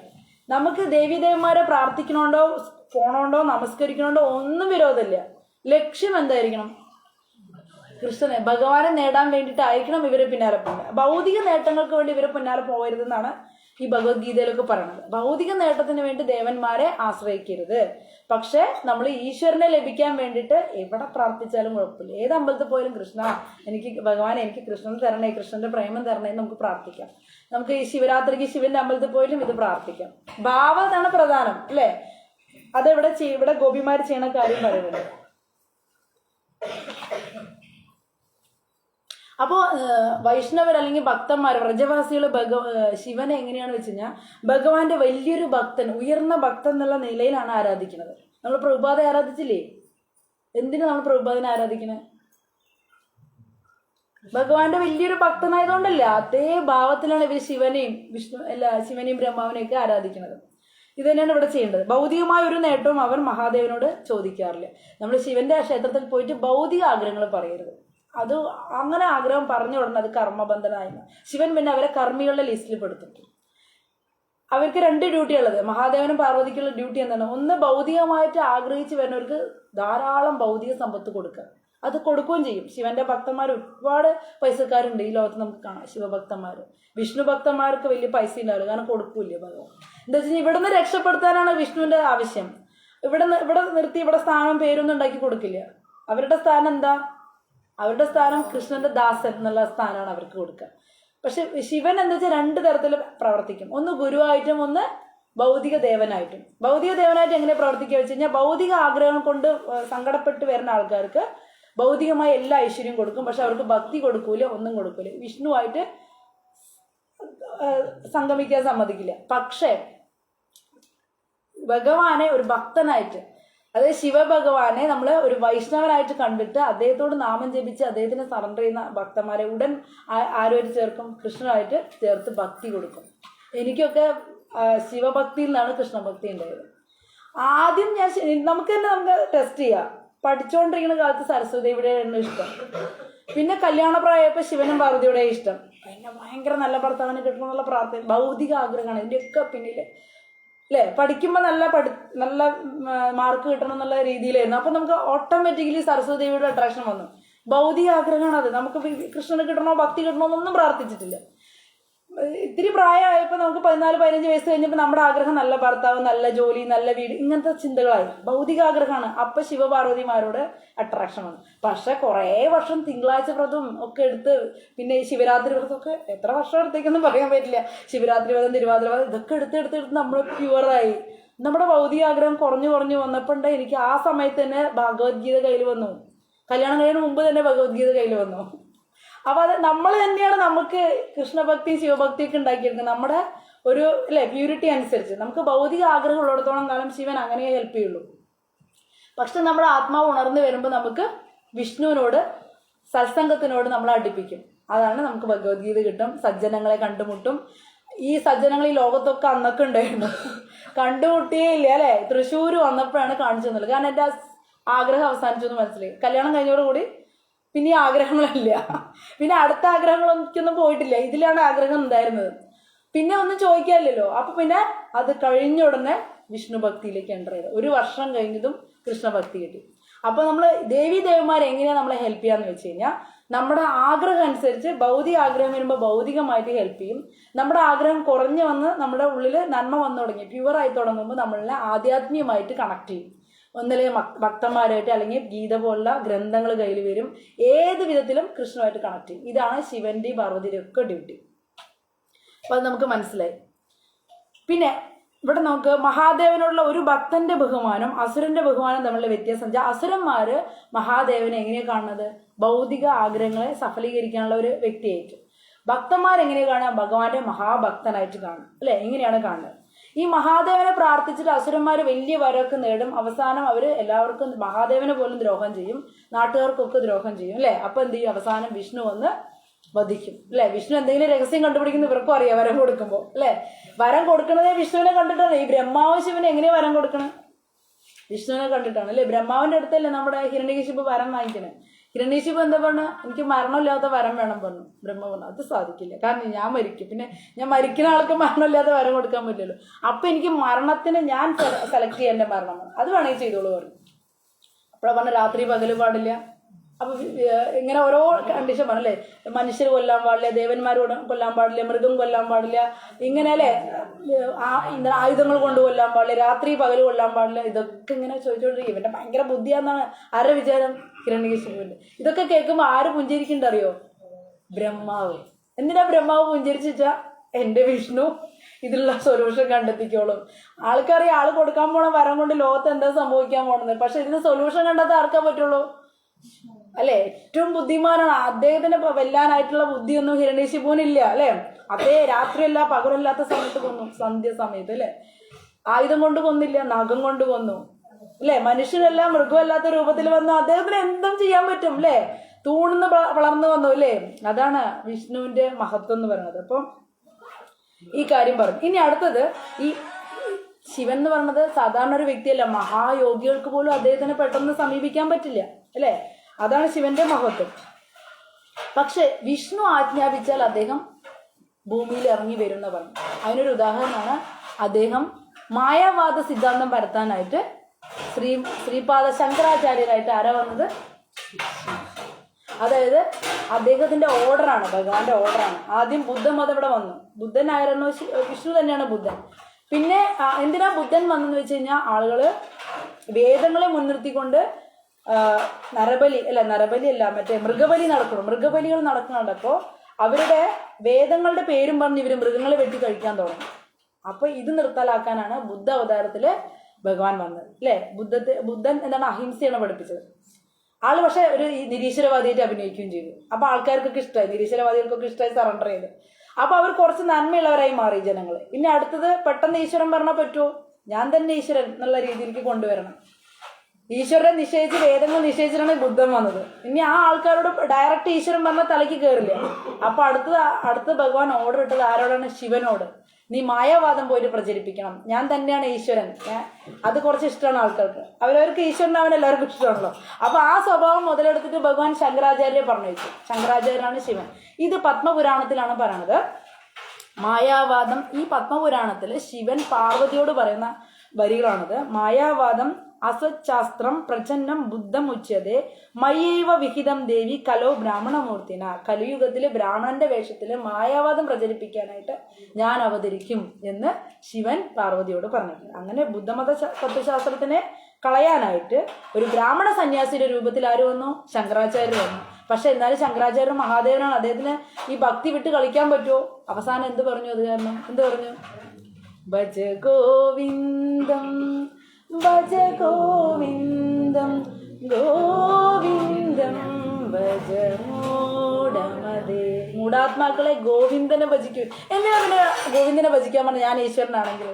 അദ്ദേഹം പറഞ്ഞു വരുത്തിയത് എന്താണ്, ഞാൻ എല്ലാവരും ഈശ്വരൻ, ഞാൻ തന്നെയാണ് ഈശ്വരൻ, എൻ്റെ ഉള്ളിൽ ഈശ്വരനുണ്ട്, ഞാൻ തന്നെയാണ് ദൈവം എന്നുള്ള രീതിയിൽ മായാവാദ സിദ്ധാന്തം, ഞാനും നാരായണൻ നീയും നാരായണൻ, ഇങ്ങനെയാണ് മായാവാദ സിദ്ധാന്തം പ്രചരിപ്പിച്ച്. എന്നാൽ പിന്നെ വേറൊരാളെ പ്രാർത്ഥിക്കാൻ പറയണോ? പക്ഷെ അവസാനം ആൾക്ക് മനസ്സിലായി ഇത് ആകെ കൊളാവുന്നല്ലേ. ഇതിലൊരു പോയിന്റ് ഞാൻ പറഞ്ഞു വെച്ചില്ലെങ്കിൽ ഇത് പ്രശ്നമാവുന്ന ആർക്കറിയാം? ശങ്കരാചാര്യർക്ക് അത്രയധികം സ്വാധീനമാണ് ഈ ഭൂമിയിൽ ഉണ്ടായത്. അതുകൊണ്ട് തന്നെ അദ്ദേഹത്തിന് പേടി, അദ്ദേഹം പറഞ്ഞില്ലെങ്കിൽ, സത്യം പറഞ്ഞില്ലെങ്കിൽ ആളുകൾ ഒരിക്കലും നന്മയുടെ വഴിക്ക് വരില്ല. അതുകൊണ്ട് അദ്ദേഹം അവസാനം ഇത് പറഞ്ഞിട്ടാ പോയി, മൂഢാത്മാക്കളെ ഗോവിന്ദനെ ഭജിക്കൂ, എന്നാലേ പരമമായിട്ടുള്ള ക്ഷേമം ഉണ്ടാവുള്ളൂ. അത് 3 തവണ പറഞ്ഞു, ഭജ ഗോവിന്ദം ഭജ ഗോവിന്ദം ഗോവിന്ദം ഭജ മൂഢമതേ. 3 തവണ ഗോവിന്ദനെ ഭജിക്കൂ എന്ന് പറഞ്ഞു. അത് 3 തവണ പറയാ പറഞ്ഞത് ഉറപ്പിച്ച് പറയാം. ഒരു കാര്യം നമ്മൾ പറയില്ലേ, ഒരു പ്രാവശ്യം പറഞ്ഞാൽ ഇമ്പോർട്ടൻ്റ് ആണെന്നുള്ളത് അർത്ഥം. പക്ഷെ 3 തവണ ഒരു കാര്യം പറയുമ്പോൾ ഇത് ചെയ്തേ പറ്റൂ, അല്ലേ? ഹരേർനാമ ഹരേർനാമ ഹരേർനാമയോ കേവലം. അത് ഉറപ്പിച്ച് പറയണതാണ് 3 തവണ പറയണത്. ഇവിടെ ഗോവിന്ദനെ ഭജിക്കാൻ 3 തവണയാണ് പറഞ്ഞിരിക്കുന്നത്. ശങ്കരാചാര്യരാണ് പറഞ്ഞിരിക്കുന്നത്. പക്ഷെ ശങ്കരാചാര്യരുടെ അനുയായികൾ ഇപ്പോഴും കുറെ പേര് ആ ഒരു അവ്യക്തിഗത വാദം തന്നെയാണ് പിന്തുടർന്ന് പോകുന്നത്. അദ്ദേഹം പറഞ്ഞ കാര്യങ്ങളൊന്നും ചെയ്യുന്നില്ല. അദ്ദേഹത്തിന് ആരും അനുകരിക്കാൻ പാടില്ല. അദ്ദേഹം ഒരു സ്പെഷ്യൽ കാര്യത്തിനാണ് വന്നത്. കാരണം ഈ ഉരുകിയ ദ്രാവകമൊക്കെ കുടിക്കുമായിരുന്നു ശങ്കരാചാര്യർ. നമുക്ക് അനുയായികൾക്ക് പറ്റും അത്. ശങ്കരാചാര്യർ അല്ലേ ഉരുകിയ ദ്രാവകം കൊടുത്ത് അങ്ങനെ കുടിച്ചിട്ട്, ശിവനല്ലേ വിഷം കുടിച്ച ആൾക്ക് ഇതൊക്കെ വലിയ കാര്യമാണോ? പക്ഷെ ആളുകൾ അനുകരിക്കുന്ന ആളുകളുണ്ടല്ലോ അത് ചെയ്യാറില്ല. ഈ പറഞ്ഞ മായാവാദത്തിൽ കുരുങ്ങി നിന്നിട്ട് ഇപ്പോഴും അതിന്റെ പിന്നാലെ പോണ ആളുകളുണ്ട്. പിന്നീട് ഇതിനെ റെഡിയാക്കാനാണ് ചൈതന്യ മഹാപ്രഭു സ്വയം ഭഗവാൻ തന്നെ വന്നിട്ട് ഹരി നാമം പ്രചരിപ്പിക്കുന്നത്. അപ്പൊ ഇത് കഴിഞ്ഞു കേട്ടോ, കഴിയാറായി. ഇനി മഹാദേവൻ ഭഗവാന്റെ മഹാഭക്തനാണെന്നുള്ള തെളിവ് നോക്കിയോ. രാമായണം ആദ്യം ആരാ പറയണത്? ശിവൻ പാർവതിക്ക് പറഞ്ഞു കൊടുക്കണ രാമായണം ബുക്ക് വായിക്കുമ്പോൾ ആദ്യം നിങ്ങൾ വായിക്കൂ. ആദ്യത്തെ സ്റ്റൻസിൽ എന്താ പറഞ്ഞ, ശിവൻ പാർവതിക്ക് പറഞ്ഞു കൊടുക്കണം. എന്താ വെച്ച് കഴിഞ്ഞാൽ ശിവന് പാർവതി ദേവി എപ്പോഴും ഈ ശിവന്റെ നാമ ജപിച്ചുകൊണ്ടിരിക്കുന്നത്. ഭർത്താവിനോട് അത്രയും പ്രിയമാണ് പാർവതി ദേവിക്ക്. പാർവതി ദേവി ഇടയ്ക്കിടയ്ക്ക് മരിക്കാണല്ലോ, ഓരോ ജന്മം മരിക്കും, പിന്നെയും ജനിച്ച് ശിവനെ കല്യാണം കഴിക്കും. അപ്പോൾ ശിവനും പാർവതിയും തമ്മിലുള്ള സംസാരം വന്നപ്പോൾ പാർവതി പറയും, എന്താ ഞാൻ മാത്രം മരിക്കണം, അങ്ങേക്ക് മരണമില്ലല്ലോ എന്ന് പറയും. അപ്പൊ പറയണ, നീ എന്റെ നാമം ജപിക്കണം, രാമനാമം ജപിക്കുന്നില്ല, ഞാൻ സദാ രാമനാമം ജപിച്ചുകൊണ്ടിരിക്കണ. സദാ രാമനാമം ജപിക്കുന്നവർക്ക് മരണമില്ല, പക്ഷെ ദേവി നീ അങ്ങനെ ചെയ്യണില്ല, അതുകൊണ്ടാണ് നിനക്ക് മരണം സംഭവിക്കുമെന്ന് പറയും. അപ്പൊ എനിക്കും രാമനെ കുറിച്ച് കേൾക്കണം എന്ന് പറയുമ്പോഴാണ് രാമായണം പറഞ്ഞു കൊടുക്കണം. അത് കഴിഞ്ഞ് ഭാഗവതം ആരാ പറഞ്ഞു കൊടുക്കുന്ന ദേവിക്ക്? ശിവൻ പാർവതി ദേവിക്ക്. യഥാർത്ഥ ഭർത്താവ് ചെയ്യേണ്ട കാര്യമാണ് ശിവൻ ചെയ്യുന്നത് അല്ലെ. ശരിയായ ഭർത്താക്കന്മാർ എന്താ ചെയ്യേണ്ടത്? ഭാര്യമാര് നമ്മളോടല്ല അടുപ്പിക്കേണ്ടത്, ആരോട്? ഈശ്വരനോട് അടുപ്പിക്കണം അല്ലെ. ശിവൻ ഒരിക്കലും തന്നോട് അടുപ്പിക്കുന്നില്ല. ആരെ? പാർവതി ദേവിയെ. സദാ ശിവനോ ബോധമുള്ളപ്പോഴൊക്കെ ശിവൻ ഭാഗവതം പറഞ്ഞുകൊണ്ടിരിക്കും. ശിവൻ രാമനെ കുറിച്ചും കൃഷ്ണനെ കുറിച്ചും വിഷ്ണുവിന്റെ തത്വങ്ങളെ കുറിച്ചും മാത്രം, ലീലകളെ കുറിച്ച് സംസാരിക്കുള്ളൂ അല്ലെ. രാമായണ മഹാഭാഗവതം ഒരുപാട് ഋഷിമാർ കൂടിയിരിക്കും, അവിടെ മുഴുവൻ ഭാഗവതം സംസാരിക്കും ശിവൻ. പാർവതി മടിയിലുണ്ടാവും. അപ്പൊ പാർവതിക്ക് കേട്ടുകൊടുക്കണ മുഴുവൻ, കേൾപ്പിക്കണ മുഴുവൻ എന്താണ്?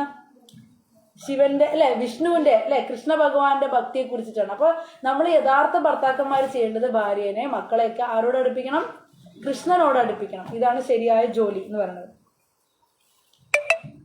ഇനി ഒറ്റ പോയിന്റോടെ പറഞ്ഞ് നമുക്ക് നിർത്താം. ഒരു പോയിന്റ് എന്താന്ന് വെച്ച് കഴിഞ്ഞാൽ ഭാഗവതത്തിലെ ഈ ശ്ലോകമാണ്. പ്രജേതസ്സുകളും പ്രാചീന ബർഹിഷിന്റെ മക്കള് 10,000 പുത്രന്മാരുണ്ട്, പ്രജേതസ്സുകൾ.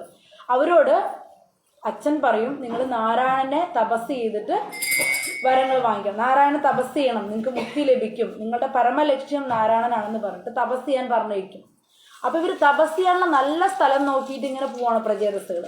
അങ്ങനെ പോയി എത്തണതാണ് ഈ രുദ്രതീർത്ഥത്തിൽ. അവര് എത്തിപ്പെടുന്ന ഒരു വളരെ ശാന്തമായ സമുദ്രതുല്യമായ ഒരു ജലാശയത്തിൽ വരും.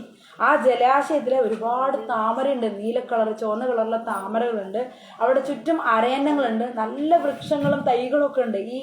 ഈ ജലാശയത്തിന്റെ ഭംഗിയാണ് ഇവിടെ പറയുന്നത്. വളരെ ശാന്തമായ ജലാശയം. അവിടെ കൊറ്റികള്, അരയന്നങ്ങള് അല്ലെ, തടാകത്തിന്റെ എല്ലാ വശങ്ങളും വൃക്ഷങ്ങള്, വള്ളിച്ചെടികള്, മൂളിപ്പറക്കുന്ന തേനീച്ചകള്, ആ ഭംഗിയാണ് ഇവിടെ വർണ്ണിക്കുന്നത്. അത്രയും നല്ല സ്ഥലം ഈ പ്രജേതസ്സിൽ കണ്ടപ്പോൾ അവർ അവിടെ തപസ് ചെയ്യാം, ഇവിടെ തപസ് ചെയ്യാം എന്ന് വിചാരിച്ചു. അപ്പൊ ഇവര് ഇറങ്ങി പുറപ്പെട്ടിരിക്കുക എന്തിനാണ്? ഭഗവാനെ കാണാനായിട്ട് അല്ലെ. ഈശ്വരനെ തപസ് ചെയ്യാനാണ് ആര് വന്ന്? പ്രജേതസ്സുകൾ. അങ്ങനെ ഈശ്വരനെ തപസ് ചെയ്യാൻ നമ്മൾ ദൃഢനിശ്ചയം എടുക്കുമ്പോൾ ആര് വരും നമ്മുടെ അടുത്തേക്ക്? ഗുരു അല്ലെ.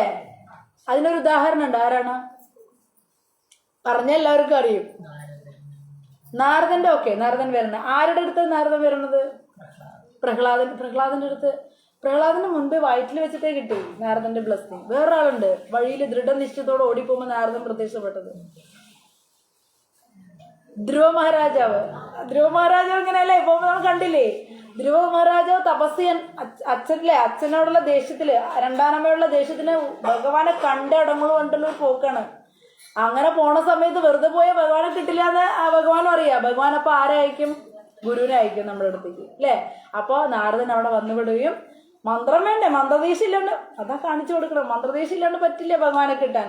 അതുകൊണ്ട് നാരദൻ വന്നിട്ട് ആദ്യം പിന്തിരിപ്പിക്കാൻ നോക്കും. ഈ കുട്ടിക്ക് ദൃഢനിശ്ചയം ഉണ്ടോന്ന് ടെസ്റ്റ് ചെയ്തു. ടെസ്റ്റിൽ പാസ്സായി, ദൃഢനിശ്ചയമാണ്. നാരദ അങ്ങ് വേണമെങ്കിൽ എനിക്ക് പറഞ്ഞു, അല്ലെങ്കിൽ അങ്ങ് വഴിമാറാൻ പറഞ്ഞു, ഞാൻ പോവാണ് പറയും കാട്ടിൽ. ദൃഢനിശ്ചയം ഉണ്ടെന്ന് മനസ്സിലാക്കിയപ്പോൾ നാരദ മഹർഷി ധ്രുവന് മന്ത്രം ജപിച്ചു കൊടുക്കും. ഓം നമോ ഭഗവതേ വാസുദേവായ. വലത് ചെവിയിൽ മന്ത്രം ജപിച്ചു കൊടുക്കും. ഇതാണ് മന്ത്രദീക്ഷ എന്ന് പറയുന്നത്. മന്ത്രദീക്ഷ കിട്ടിയ രൂപം വർണ്ണിച്ചു കൊടുക്കും ഈശ്വരൻ എങ്ങനെയാണ്. ഇതാണ് ഗുരുവിന്റെ ജോലി. ഈ പ്രജേതസ്സുകൾ ദൃഢനിശ്ചയത്തോടെ വന്നപ്പോൾ ആരെ കണ്ടു? ഈ തീർത്ഥത്തിൽ നിന്ന് ഒരാൾ പൊങ്ങി വരുന്നു, ഒരുപാട് അകമ്പടി സേവിച്ചിട്ട്. ആരാണ്? ശിവൻ. ഉരുകിയ സ്വർണത്തിന്റെ കളറിൽ, കഴുത്തിൽ പാമ്പൊക്കെ ഉണ്ട്, ചന്ദ്രക്കലയൊക്കെ ഉണ്ട്. ഉരുകിയ സ്വർണത്തിന്റെ കളറിലാണ്. അദ്ദേഹത്തിന്റെ കൂടെ ഒരുപാട് ദേവന്മാരുണ്ട്. പിന്നെ ഗന്ധർവന്മാർ പാട്ട് പാടിയിട്ട് ഈ ശിവനെ പുകഴ്ത്തുന്നുണ്ട്. ശിവൻ ഇവരുടെ മുന്നിൽ പ്രത്യക്ഷനായി. ഇവരുടെ ദൃഢനിശ്ചയം കണ്ടപ്പോൾ നാരായണൻ പറഞ്ഞു വിട്ടുള്ളതാണ്, ദേ എൻ്റെ ഭക്തന്മാർ വരുന്ന നീ മന്ത്രദീക്ഷ കൊടുക്കണമെന്നുണ്ട്. അതുപോലെ തന്നെ ശിവൻ വന്നിട്ട് ഇവർക്ക് ശിവനെ കണ്ടതും ഈ പ്രജേതസ്സുകൾ തപസ് ചെയ്ത് പ്രണമിക്കും. അങ്ങനെ പ്രണമിച്ചിട്ട് ശിവൻ എന്ത് ചെയ്യും വെച്ച് കഴിഞ്ഞാൽ, നിങ്ങളെ എനിക്ക് വളരെ ഇഷ്ടപ്പെട്ടു, നിങ്ങൾ ഭഗവാന്റെ തപസ് ചെയ്യാൻ വന്നല്ലേ, ഭഗവാനെ കിട്ടാനായി വന്നല്ലേ, ഞാൻ വളരെയധികം സംതൃപ്തനാണ്. അതുകൊണ്ട് പിന്നെ അവിടെ വെച്ചിട്ട് ശിവൻ ഭഗവാനെ ഗ്ലോറിഫൈ ചെയ്യണം. ഒരു 59 ശ്ലോകമുണ്ട്. അങ്ങ് പരമാത്മാവാണ്, അങ്ങ് ഒരു എന്താ പറയുക, എല്ലാ മഹത്വങ്ങളും കൃഷ്ണ ഭഗവാനെ സമർപ്പിക്കുകയാണ്. ശിവ പ്രയേഴ്സ് പറഞ്ഞിട്ടുള്ളത് ഇതൊക്കെ വായിച്ചാൽ വളരെ ഭക്തി വരും നമുക്ക് ശിവന്റെ പ്രയേഴ്സ്. അത് ഫുള്ള് പറയാൻ നമുക്ക് നേരില്ല. ജസ്റ്റ് 2-3 പോയിന്റ് എന്ന് വെച്ച് കഴിഞ്ഞാൽ എല്ലാ മഹത്വങ്ങളും ഭഗവാനെ സമർപ്പിക്കുന്നു എന്ന് പറയാണ്. അദ്ദേഹം ആദ്യം പ്രാർത്ഥിക്കുകയും ചെയ്യുന്നത് ആരെ, വിഷ്ണുവിനെ സ്തുതിച്ച് പ്രാർത്ഥിക്കുകയാണ് ആര്, ശിവൻ ചെയ്യുന്നത്. രുദ്രഗീതം, ഇതാണ് രുദ്രഗീതം. രുദ്ര പ്രയേഴ്സ് പറയും. അങ്ങ് പരമാത്മാവാണ്, അങ്ങ് പരമോന്നതനാണ്, അവിടത്തേക്ക് ഞാൻ എൻ്റെ പ്രണാമങ്ങൾ അർപ്പിക്കുന്നു. ഭഗവാൻ അങ്ങയുടെ നാഭിൽ നിന്ന് അങ്കുരിച്ച താമരപ്പൂവിന്റെ പ്രഭാവത്താൽ സൃഷ്ടിയുടെ മൂലം അങ്ങാണെന്ന് പറയാം. സർവ്വവ്യാപിയായ വാസുദേവൻ അങ്ങാണ്, അങ്ങ് തന്നെയാണ് സംഘർഷണൻ, അങ്ങ് തന്നെയാണ് അനിരുദ്ധൻ, അങ്ങ് തന്നെയാണ് പ്രദ്യുമ്നൻ എന്നൊക്കെ പറഞ്ഞിട്ട് ഭഗവാൻ ഇങ്ങനെ വർണ്ണിച്ചിട്ട് കുറേ ശ്ലോകങ്ങൾ ഇതിലുണ്ട്. അത് മുഴുവൻ പറയാൻ പറ്റില്ല, അത് വായിക്കുക എല്ലാവരും. ഇത്രയും ശ്ലോകങ്ങൾ വർണ്ണിച്ചതിന് ശേഷം മഹാദേവൻ ഇവർക്ക് മന്ത്രദീക്ഷ കൊടുക്കും. നാരായണന്റെ മന്ത്രം ജപിച്ചു കൊടുക്കും. ശ്രദ്ധയോടെ കേൾക്കാൻ പറയുന്നത്. നമ്മൾ ദീക്ഷ കിട്ടുമ്പോൾ ശ്രദ്ധയോടെ ചെവി വലതോട്ട് ഇങ്ങനെ പിടിച്ചിട്ട് ഗുരുവിന്റെ വായിൽ നിന്ന് വരുന്നത് ശ്രദ്ധയോടെ കേൾക്കണം. ആ കേട്ട ഉടനെ ആ ഹൃദയത്തിൽ ആ വിത്ത്, ആ ഗുരു പാകാണ് എന്തിൻ്റെ, ഭക്തിയുടെ വിത്ത്.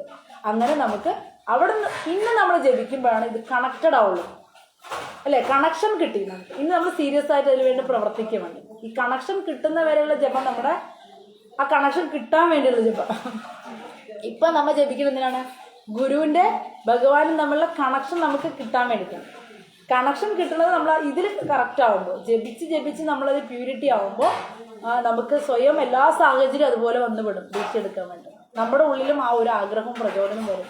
ആ സമയം ഗുരു വരും, നമുക്ക് അതിനുള്ള മന്ത്രദീക്ഷ തരും.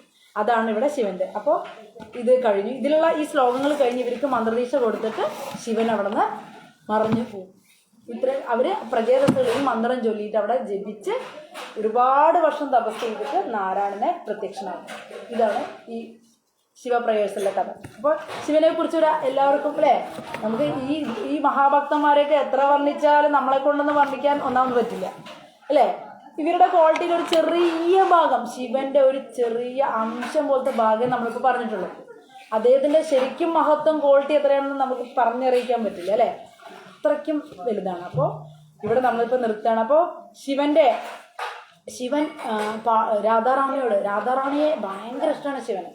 രാധാറാണിയുടെ മേഴ്സി ഉണ്ടല്ലേ ശ്യാമസുന്ദരനെ കാണാൻ പറ്റില്ല. അപ്പോൾ ശിവൻ രാധാറാണിയോട് പ്രാർത്ഥിക്കുന്ന പാട്ടുണ്ട്, അതാണ് രാധാ കൃപാ കടാക്ഷം. നമ്മളൊരു പ്രാവശ്യം ചൊല്ലിയിട്ടുണ്ട്. ശ്രീരാധികേ ശ്രീരാധികേ ശ്രീരാധികേ നമോസ്തുതേ, ശ്രീരാധികേ ശ്രീരാധികേ ശ്രീരാധികേ നമോസ്തുതേ, ശ്രീരാധികേ ശ്രീരാധികേ ശ്രീരാധികേ നമോസ്തുതേ, ശ്രീരാധികേ ശ്രീരാധികേ ശ്രീരാധികേ നമോസ്തുതേ, ജയ രാധേ ശ്രീരാധേ, ജയ രാധേ ശ്രീരാധേ. ഇത് ശിവൻ പാടുന്ന രാധാ കൃപാ കടാക്ഷം. രാധയുടെ കൃപ തന്നിൽ വന്ന് ചൊരിഞ്ഞ് തനിക്കും ഒരു ഗോപിയാവണേ എന്നുള്ള പ്രാർത്ഥനയാണ് ശിവഭഗവാന്റെ. അതിനു വേണ്ടിയിട്ട് നമുക്ക് വൃന്ദാവനം, രാധ, ശ്യാമസുന്ദരൻ, ഗോലോകം ഇതൊക്കെ ചിന്തിക്കണമെങ്കിൽ ആരെ ചിന്തിക്കണം? രാധയെ ചിന്തിക്കണം. രാധ ഉണ്ടെങ്കിൽ നമുക്ക് വൃന്ദാവനം, ഗോലോക വൃന്ദാവനം, ശ്യാമസുന്ദരനൊക്കെ കിട്ടുള്ളൂ. അതുകൊണ്ടാണ് ശിവൻ ആരെ പ്രാർത്ഥിക്കണേ? രാധാറാണിനെ മാത്രമേ പ്രാർത്ഥിക്കണേ.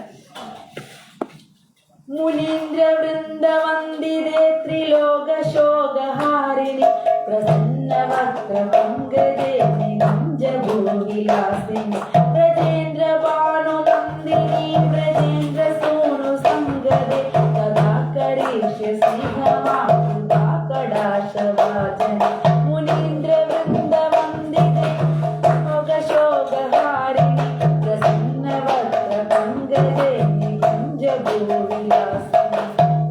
ആരെങ്കിലും ഉണ്ടോ അതിന്റെ ഏറ്റുപാടാനുള്ളത്? രാജീവാന പ്രഭു പോയോ? പ്രഭുല്ലേ? പ്രഭുവിനടുത്ത് അറിയാം. ജയ രാധേ ശ്രീരാധേ, ജയ രാധേ ശ്രീരാധേ, ജയ ജയ രാധേ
ജയോ ജയോ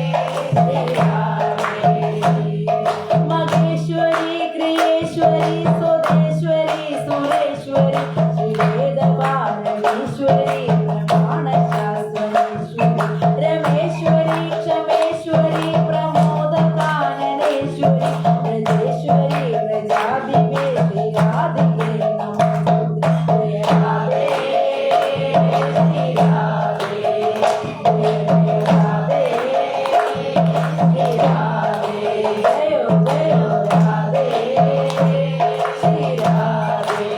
ഈ വരി എല്ലാവരും പഠിച്ചിട്ടുണ്ടാവും വളരെ ഇമ്പോർട്ടൻറ്റ്. മഹേശ്വരി ക്രിയേശ്വരി സുദേശ്വരി സുരേശ്വരി ത്രിവേദഭാരതീശ്വരി പ്രമാണശാസനേശ്വരി മഹേശ്വരി ക്രിയേശ്വരി സുദേശ്വരി സുരേശ്വരി ത്രിവേദഭാരതീശ്വരി പ്രമാണശാസനേശ്വരി രമേശ്വരി ക്ഷമേശ്വരി പ്രമോദകാനനേശ്വരി വ്രജേശ്വരി വ്രജാധിപേ ശ്രീരാധികേ നമോസ്തുതേ രമേശ്വരി ക്ഷമേശ്വരി പ്രമോദകാനനേശ്വരി വ്രജേശ്വരി വ്രജാധിപേ ശ്രീരാധികേ നമോസ്തുതേ രാധേ ശ്രീരാധേ ജയ രാധേ ശ്രീരാധേ ജയ ജയ രാധേ ശ്രീരാധേ.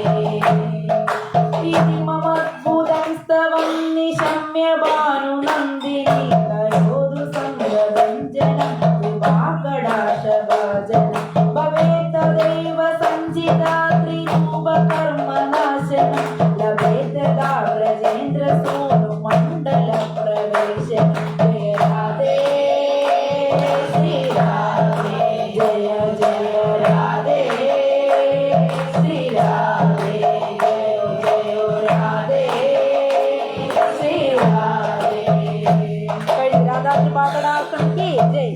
അതായത് ഈ രാധയുടെ കൃപാകടാക്ഷം ഉണ്ടാകുമ്പോൾ നമ്മുടെ ത്രിരൂപ കർമ്മങ്ങൾ നശിച്ചിട്ട് വ്രജമണ്ഡലത്തില് പ്രവേശിക്കാൻ പറ്റുന്ന പറയണത്. ഇത് ഈ ഇത് 11 പ്രാവശ്യം നമ്മൾ ചൊല്ലുകയാണെങ്കിൽ ഉറപ്പായിട്ടും ശ്യാമസുന്ദരനെ കിട്ടും. ഇനി ഇത് ചൊല്ലിയിട്ട് ആരെന്തൊക്കെ ആഗ്രഹിച്ചാലും അതൊക്കെ രാധാ കൃപാ കടാക്ഷം മുഖേന നടക്കുന്ന പറയുന്നത്. ഇതൊക്കെ ഫലശ്രുതിയാണ്. ഇത് നമ്മൾ രാധാ കുണ്ടത്തിൽ നിന്നിട്ട് 101 തവണ ചൊല്ലിക്കഴിഞ്ഞു കഴിഞ്ഞാൽ ആ സാധകം 100 തവണ രാധാകുണ്ടത്തിൽ ഇറങ്ങി നിന്നിട്ട് ഈ രാധാ കൃപാ കടാക്ഷം ചൊല്ലിക്കഴിഞ്ഞു കഴിഞ്ഞാൽ സർവ്വസിദ്ധി ഉണ്ടാവും, വാക് സാമർഥ്യം ഉണ്ടാവും, ഐശ്വര്യം ഉണ്ടാവും, എല്ലാതും ലഭിക്കും. അവസാനം രാധികയുടെ കരുണാ കൃപാ കടാക്ഷം കൊണ്ട് നമുക്ക് നമ്മുടെ കണ്ണിൽ ശ്യാമസുന്ദരൻ പ്രത്യക്ഷനായിട്ട് അവിടെ നിൽക്കുന്ന പറഞ്ഞത്. 100 തവണയാണ് രാധാകുണ്ടിൽ നിന്ന് ചെല്ലാൻ പറഞ്ഞത്. ഹരേ കൃഷ്ണ. ഇത് ഞാൻ എല്ലാവർക്കും അയച്ചുതരാം. ഗ്രൂപ്പിൽ ഒരു പ്രാവശ്യം അയച്ചിട്ടുണ്ടായിരുന്നു. രാധാ കൃപാ കടാക്ഷം. ഇത് ശിവൻ രാധാറാണിയെ വർണ്ണിച്ച് ഡാൻസ് ചെയ്ത് താണ്ഡവ നൃത്താടിയിട്ട് പാടുന്നതാണ്. വൈഷ്ണവ ഗീതങ്ങളിലില്ല രാധാ കൃപാ കടാക്ഷം. ഇത് ഞാൻ അയച്ചുതരാം കേട്ടോ. അപ്പൊ നമ്മുടെ ഞാൻ അയച്ചുതരാം. ഇത് യൂട്യൂബിലുണ്ട്. വൈഷ്ണവ ഗീതത്തിൽ എല്ലാം ഒന്നും ഉൾപ്പെടുത്തിയിട്ടില്ല, ചെറിയ ബുക്കല്ലേ ഇത്. അപ്പൊ ഹരേ കൃഷ്ണ. എല്ലാവർക്കും നന്ദി, നമസ്കാരം. അപ്പൊ നമുക്കിന്ന്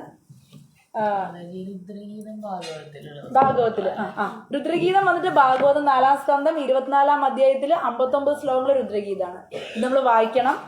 പിന്നെ ഇപ്പൊ പറഞ്ഞ രാധാ കൃപാ കടാക്ഷം ശിവൻ രാധാറാണിയെ പ്രസന്നാക്കിയിട്ട് രാസ ഡാൻസിൽ പ്രവേശിക്കാനുള്ള കരുണ കിട്ടാൻ വേണ്ടിയിട്ട് ഡാൻസ് ചെയ്തിട്ട് പാടണാണ്. ഹരേ കൃഷ്ണ. ഡാൻസാണ് ഭക്തന്മാരൊക്കെ മെയിൻ പാട്ടും ഡാൻസാണ്. സന്തോഷാണ് അല്ലേ? ഹരേ കൃഷ്ണ. രാധേ.